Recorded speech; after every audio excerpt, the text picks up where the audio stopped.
It was the most intense artillery barrage the world had ever witnessed. After 300 days, the Great War's longest battle, 300,000 soldiers, both French and German, had sacrificed their lives in the trenches around Verdun. When the guns fell silent, the front line was back where it started. The Verdun Memorial Museum is still teaching the futility of war to each new generation.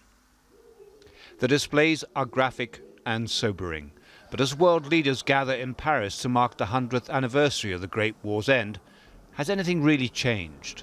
We have today an economic and political environment that is not very different from a century ago. That's why our mission is so important. We must convey this memory to the young generation. This group of German schoolchildren visiting the memorial are exposed every day to equally horrific images of conflict broadcast on television news from Syria and Yemen. But they were still moved by the suffering here.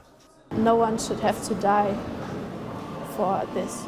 Must have been really devastating for the soldiers to fight here for many months. In the middle of these woods, the village of Fleury once stood. Simple stone markers show the location of its shops and houses. Jean-Pierre is the mayor of the village that no longer exists. In the middle of the front line, it exchanged hands 17 times between the French and German forces. I am a custodian of memory and history for the young generation. They must know that in this place there was a village with peaceful working people. Through the destructive folly of war, these villages were completely destroyed. My role is to show all the life that was here and to say, be careful, never again. These days it's hard to imagine the sheer scale of the terror that was unleashed on the hills above Verdun.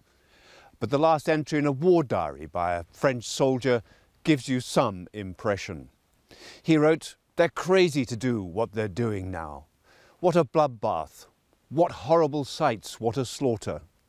Hell cannot be as hideous as this. People are insane." It was here President François Mitterrand and Chancellor Helmut Kohl held hands in an historic act of reconciliation and friendship between France and Germany. The tide of warfare may have moved to different shores, but it still shows no sign of turning. David Chater, Al Jazeera, Verdun.